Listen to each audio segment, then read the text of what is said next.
Have you ever felt the pressure to copy what's working for someone else just to stay relevant? Maybe you've looked at a competitor's marketing, their new product, their social media presence, and thought, hey, maybe we should be more like them. But here's the truth. Imitation feels safe, but it slowly robs you of your creative edge.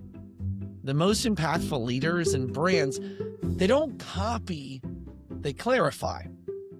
They don't chase trends, they create from identity. So today's episode is why bold creativity comes from knowing who you are and how that identity fuels innovation, differentiation, and long-term success. Come on, let's break this down. The power of a single act. In Greek mythology, there's a story about a golden apple at a divine wedding. The goddess Eris wasn't invited, so she tossed a golden apple into the crowd, inscribed with just 3 words, "To the fairest." And that single act sparked jealousy, competition, and eventually, according to the legend, the Trojan War. Now, we're not throwing golden apples in our team meetings, hopefully, but the takeaway is powerful. One bold act, one decision to stand out can reshape the entire landscape. Creativity, especially in business, is disruptive. It breaks patterns. It shakes up the norms. It invites attention, friction, and growth. But it doesn't come from chaos. It comes from clarity and values, mission, and voice. And that's where most companies get stuck. How companies accidentally kill creativity. Most companies don't mean to lose their creative spark. They just slowly trade boldness for predictability. And here's how that happens. They reward what's proven instead of what's possible. They hire for culture fit instead of unique thinking. They track outputs, obsessively, but never track original ideas. They leave no margin for play, rest, or reflection. In short, they prioritize efficiency over identity, but creativity doesn't thrive in perfection. It thrives in permission. Permission to ask weird questions, play risky experiments, and build things no one asked for yet. If we lose that, we lose our edge.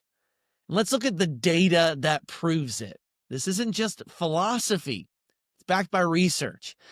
McKinsey & Company found that companies ranking in the top 25% for creativity outperform peers in revenue growth by 13% and shareholder returns by 30%. And again, that's McKinsey, the business value of design.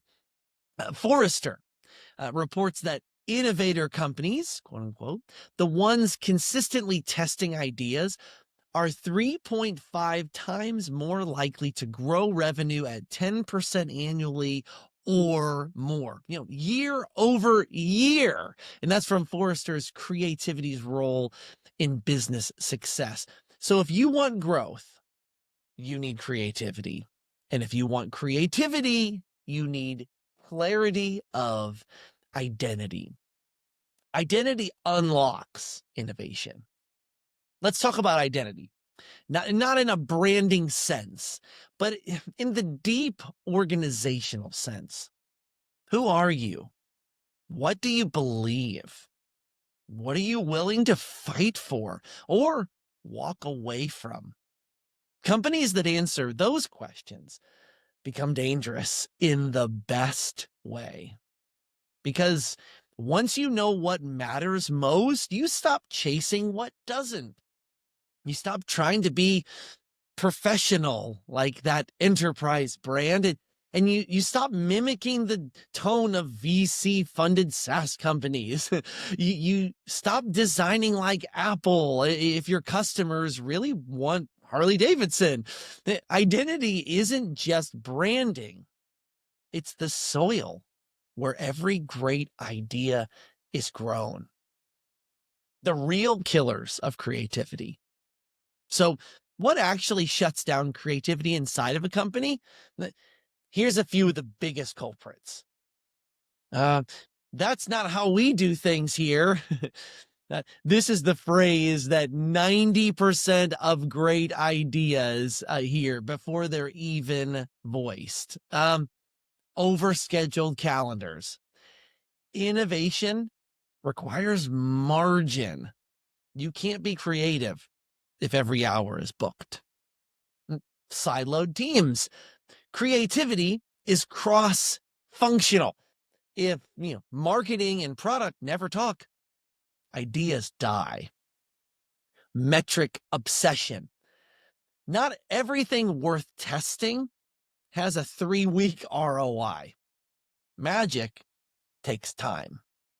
And remember this, creativity feels inefficient right until it changes everything. So what to do instead?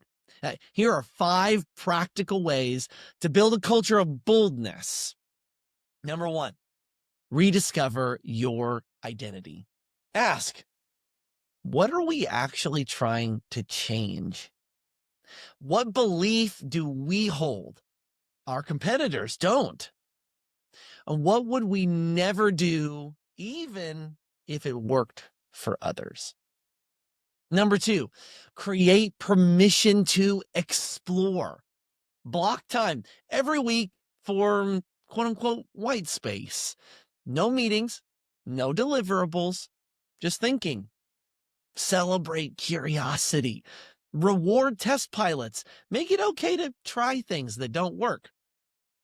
Number 3, unleash voices at every level.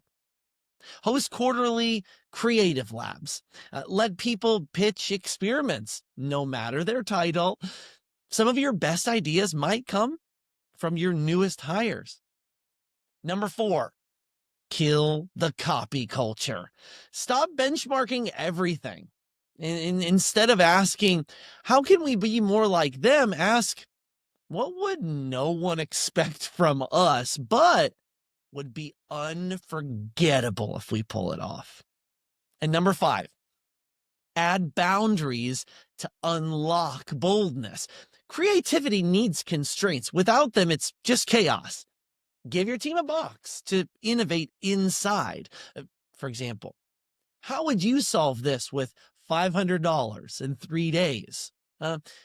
How would we market this without a website? How would you launch this with only 2 emails? Constraint creates creativity. And this is a personal note from me. Let me get real for a second.